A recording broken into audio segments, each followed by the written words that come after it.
Episode की शुरुआत में हम देखते हैं कि जुनू जिना को देखने आया था। अब जुनू एस रैंक का हंटर है, ये सबको पता है, तो जिना से कोई बात करने की कोशिश कर सकता है और उसे खतरा भी हो सकता है। आगे जुनू अपने फोर्थ शैडो को समन करता है। हम देखते हैं कि टास्क के 3 गार्डियन आ चुके थे। जुनू कहता है एक शैडो काफी रहेगा, ये एक ए रैंक के हंटर का सामना कर सकता है। आगे जुनू शैडो से कहता है टास्क के तो 4 गार्ड थे ना, तो सिर्फ तुम 3 ही यहाँ पर कैसे आए। आगे जुनू को याद आता है कि उसने किहुन को बचाते हुए एक गार्ड को उधर ही दफना दिया था। आगे जुनू अपने 2 शैडोज को अंदर जाने को कहता है। एक शैडो को वो कहता है अब तुम मेरे सिस्टर को गार्ड करोगे और दूसरे दोनों को तुम बैकअप के लिए यूज कर सकते हो। गार्ड शैडो जिना की शैडो में चला जाता है। आगे जुनू कहता है शायद मुझे मैं जहाँ रहता हूँ वहाँ का पूरा इलाका ही सिक्योर करना चाहिए, इसलिए वो अपने काफी सारे शैडोज को समन करता है और उन्हें कहता है अब से तुम लोगों का ग्रुप अड़ोस पड़ोस की देखरेख करेगा और ध्यान रखना कि तुम्हें राउंड लगाते हुए कोई देख ना ले। अभी जाओ और इस एरिया को पेट्रोल करो। शैडोज तुरंत वहाँ से निकल जाते हैं। आगे जुनू कहता है अगर कोई खूनी भी दिखा वो भी मेरे शैडो सोल्जर से नहीं जीत सकता। अगर वो कोई हाई रैंक का हंटर ना हो तो मुझे लगता है ये मेरा सोसाइटी के लिए छोटा सा योगदान है। आगे हम जुनू और यू जुनू को देखते हैं जो कि गाड़ी से डाइसिंग टावर की तरफ जा रहे थे, वही टावर जिसे जुनू डीमन कासल के अंदर जा सकता है। जुनू यू जुनू से पूछता है कि कल रात तुम सो पाए या नहीं। यू जुनू कहता है हाँ, आजकल के मोटल्स काफी अच्छे हैं, उनके अंदर काफी सुविधाएं भी है। जुनू कहता है कि अच्छी बात है, जब तक मैं गिल्ड के लिए कोई ऑफिस की जगह नहीं ढूंढ लेता ना तुम तब तक वही रहना। जुनू मन में कहता है मुझे नहीं लगा था कि वो गिल्ड मास्टर की पोजीशन के लिए मना कर देगा, लेकिन उसने ये मेरे लिए किया है तो मुझे उसके बारे में कुछ बुरा नहीं कहना चाहिए। यूजिनो जुनू से पूछता है सर आप इतनी सुबह डाइसिंग टावर की तरफ क्यों जा रहे हैं, क्या आपका कोई काम है वहाँ पे। हालांकि जुनू उसे कुछ भी जवाब नहीं देता। आगे वो टावर के पास पहुँच जाते हैं। जुनू गाड़ी से उतर जाता है और यूजिनो से कहता है कि मैं जल्दी वापस आऊंगा। जुनू डंजन के अंदर आ जाता है और वो देखता है कि सामने पूरी जगह आग से भरी हुई है। जुनू कहता है इसलिए मैं पहले से ही तैयारी करके आया हूँ। हम देखते हैं कि जुनू ने अपने बॉडी पे कुछ नए आइटम्स लगाए हैं जिससे वो आग से बच जाएगा। जुनू ने विंड रोब और एक रिंग पहनी है जिसका कोई नाम नहीं है, उसके अंदर वाटर का मैजिक है। थोड़ा ही आगे चलने के बाद जुनू को एक क्वेस्ट मिलता है। इस बार उसे डीमन किंग बारान जो कि इस डंजन के टॉप फ्लोर पे है उसको हरा के उसकी सोल को कलेक्ट करना है, जिससे उसे 3 रिवॉर्ड मिलेंगे, जिनमें से एक है टॉप टियर र्यून स्टोन, दूसरा वो अपने किसी भी एक स्टैट को 30 से बढ़ा सकता है और तीसरा अभी नहीं बताया गया, वो क्वेस्ट कंप्लीट करने के बाद मिल जाएगा। जुनू कहता है ये रिवॉर्ड्स तो लास्ट के रिवॉर्ड से काफी बेहतर है। आगे हमें टॉप टियर स्टोन के बारे में बताया जाता है। इस स्टोन को तोड़ने से जुनू को कोई भी एक जॉब स्पेसिफिक स्किल मिलेगी। अभी जुनू के पास 3 स्किल है, एक शैडो एक्सट्रैक्शन, दूसरा शैडो प्रिजर्वेशन और तीसरा शैडो मोनार्क का डोमेन। जुनू मन में कहता है मेरे पास 3 जॉब स्पेसिफिक स्किल तो है और सभी काफी काम की है, अगले स्किल के लिए मैं एक्साइटेड हूँ। आगे सिस्टम 1 से 76 तक के फ्लोर को ओपन कर देता है। वो जुनू से पूछता है कि तुम्हें किसके अंदर जाना है। जुनू कहता है कि मुझे 76 फ्लोर पे जाना है और वो 76 फ्लोर पे आ जाता है। यहाँ पे काफी सारे बड़े डीमंस थे और पूरी जगह तबाही से भरी हुई थी। यहाँ पर आते ही जुनू टच को ऑर्ब ऑफ ऑरेंज देता है, जिससे टच सामने का पूरा एरिया अपने फ्लेम से खत्म कर देता है, जिससे काफी सारे डीमंस मर जाते हैं और जुनू को काफी सारे एक्सपीरियंस पॉइंट भी मिल जाते हैं। जुनू कहता है उसके पास ऑरेंज का ओप था, लेकिन फिर भी उसकी पावर मुझे कुछ कम लग रही थी। लगता है जब ये मेरा शैडो बन गया है तब उसकी पावर थोड़ी सी कम हो गई है। जुनू आगे कहता है और इसको ऑफ मैजिक को डबल करता है, तो मुझे इसे टच को तभी देना चाहिए जब इसकी बहुत ही ज्यादा जरूरत होगी। आगे हमें हॉस्पिटल में दिखाते हैं जहाँ डॉक्टर यूजुनो के पापा से कहते हैं कि आप 2 दिन से सोए हुए थे। यूजुनो के पापा कहते हैं शायद मैं कुछ ज्यादा ही थक गया था, क्या मेरे बॉडी के साथ कुछ गलत तो नहीं हुआ ना। डॉक्टर उनसे पूछते हैं कि आप किसी हंटर या किसी आविक के संपर्क में थे। जुनू के पापा कहते हैं एक हंटर, आप अचानक से मुझसे ये सवाल क्यों पूछ रहे हो। डॉक्टर उनसे कहता है आपने कभी इटर्नल स्लंबर के बारे में सुना है। ये सुन के यूजुनो के पापा काफी ज्यादा शॉक हो जाते हैं। आगे हमें इटर्नल स्लंबर के बारे में बताया जाता है। पेशेंट जो इटर्नल स्लंबर से पीड़ित हो जाते हैं वो अपनी कॉन्शियसनेस को यानी चेतना को फिर से हासिल नहीं कर सकते। इसका सीधा मतलब ये नहीं कि वो जाग नहीं सकते। जब वो नींद में रहते हैं पेशेंट की जिंदगी तुरंत कम हो जाती है। उनको जिंदा रखने का बस एक ही तरीका है, उनको एक लाइफ फोर्स का डिवाइस दिया जाता है जो कि माना से चलता है। ये इटर्नल स्लंबर तब से होने लगा जब अचानक से गेट दिखने लगे। इस बीमारी ने कईयों की जान ली जो लाइफ सपोर्ट डिवाइस को अफोर्ड नहीं कर सकते थे। आगे डॉक्टर यूजुनो के पापा से कहते हैं जो पेशेंट इटर्नल स्लंबर से पीड़ित है वो पहले काफी कमजोरी महसूस करते हैं और बाद में वो नींद से उठ नहीं पाते। यूजुनो के पापा पूछते हैं तो इसका हंटर से क्या लेना देना है। डॉक्टर बताते हैं ऐसा कहा जाता है कि माना का इटर्नल स्लंबर से काफी गहरा संबंध है। कुछ लोगों नेचुरली माना को सहन नहीं कर पाते और इटर्नल स्लंबर के लक्षण उन लोगों में दिख जाते हैं जो काफी समय से माना वाले पीपल के साथ रहते हैं। आपको एसेंस स्टोन, माना क्रिस्टल और उन लोगों से सावधान रहना चाहिए जिनके अंदर माना पाया जाता है। अचानक से ये आपके साथ हुआ है, इसका कुछ तो कारण हो सकता है। मिस्टर यू, क्या आपके घर में कोई हंटर है? डॉक्टर की यह सब बातें सुन के जुनू के पापा को काफी ज्यादा दुख होता है। वो कहते हैं कि इतने सारे लोगों में से वो ही नेचुरल शिकार बन गए, लेकिन आगे वो कहते हैं मैं बिल्कुल भी हार नहीं मानूंगा। आगे हमें जापान के एक आइसलैंड को दिखाते हैं जहाँ एक जिंदा एंट पहुंच जाती है। आगे हमें उसी आइसलैंड पे 2 हंटर्स को दिखाया जाता है, जिनमें से एक कहता है यहाँ पे कोई बीस्ट नहीं है, इसलिए यहाँ पे कितनी शांति है ना। वो यहाँ पे काफी सारी बातें करते हैं। आगे हमें पता चलता है कि इनमें से एक डी रैंक का और एक ई रैंक का हंटर है। एक हंटर कहता है अगर हम किसी गेट को ढूंढने में काफी ज्यादा देर लगाएंगे तो शायद डंजन ब्रेक भी हो सकता है और उसके वजह से ये पूरा टाउन भी खत्म हो सकता है, तो हमें मानामीटर से जितना जल्दी हो सके उतना गेट को ढूंढना होगा। और इस आइसलैंड के बाहर के हंटर से हमें हेल्प के लिए कांटेक्ट करना होगा। उनको यहाँ आने में 3 दिन लग जाएंगे, इसलिए हमें कुछ भी हो जाए गेट को 3 दिन पहले दिखने से ही लोकेट करना होगा। तभी एक हंटर को एंट दिख जाती है। वो तुरंत दूसरे हंटर से कहता है मिस्टर नोबावा, वहाँ पे देखिए वो क्या है। उसे देख के वो लोग कह रहे होते कि क्या वो कोई पर्सन है। आगे हमें जिनू को दिखाते हैं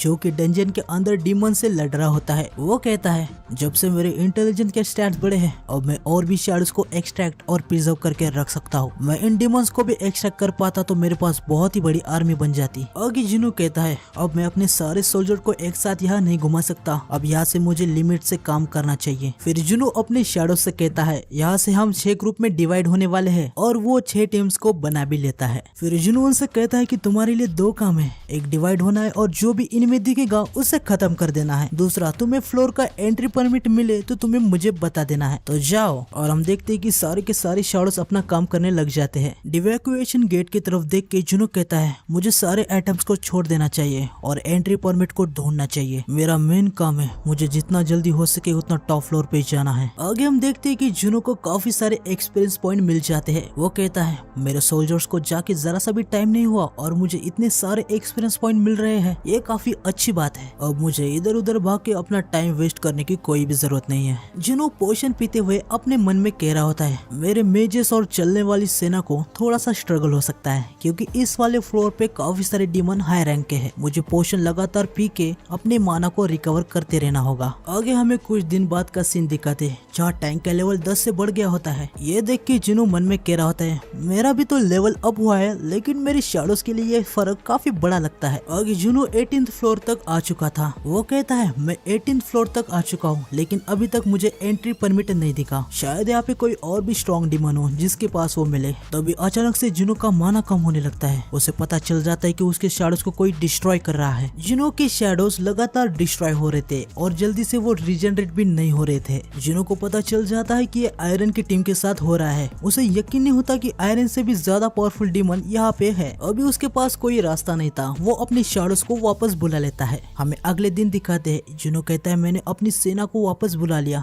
क्योंकि उन पे लगातार अटैक हो रहा था। टीम बी और इग्रिस की टीम भी काफी बार हार रही थी। इस फ्लोर पे डीमंस काफी ज्यादा स्ट्रॉन्ग है, लेकिन कुछ तो गड़बड़ है। टस की टीम इग्रिस की टीम के आगे थी। वो जो भी है उन्होंने टस की टीम को छोड़ दिया और सीधे हाई और की तरफ निकल गए जो कि टीम ए है। क्या ये डीमंस ने इसीलिए किया क्योंकि वो टस को नहीं हरा सकते? शायद वो उन्हीं को निशाना बना रहे हैं जिन्हें वो हरा सकते हैं। वो इतने होशियार है कि अपने अपोनेंट की स्ट्रेंथ को समझ सकते हैं। उन्होंने जानबूझकर हाई ऑर्क जो टीम बी में है उन पे अटैक किया क्योंकि उनका नेक्स्ट टारगेट टैंक है। जिन्हों गायब होके टैंक के पास आ जाता है। वो देखता है कि एक डीमन नोबेल और उसके 3 नाइट्स वहाँ पर आ जाते हैं। वो टैंक को काफी तेजी से डैमेज दे रहे थे। ये सब देख के जिन्हों मन में कहता है तो इसलिए मेरे शैडो सोल्जर जल्दी से रीजनरेट नहीं हो पा रहे थे। आगे हम देखते हैं कि डीमंस टैंक पे लगातार काफी अटैक कर रहे होते हैं। जिन्हों समझ जाता है कि उसके शैडोर से यहाँ पे कुछ भी नहीं कर सकते और वो गायब मोड को बंद कर देता है और सीधा वो डीमन नाइट्स के सामने आ जाता है। एक डीमन नाइट जिन्हों पे काफी तेजी से अटैक करता है पर जिन्हों उसे एक ही अटैक में खत्म कर देता है जिससे जिन्हों को 3000 EXP मिल जाती है। आगे वो काफी तेजी से दूसरे नाइट को भी खत्म कर देता है। ये सब देख के डीमन का नोबेल डरने लगता है। जिन्हों कहता है मैं ये हमेशा से ही जानना चाहता था कि डीमंस भी डरते हैं या नहीं।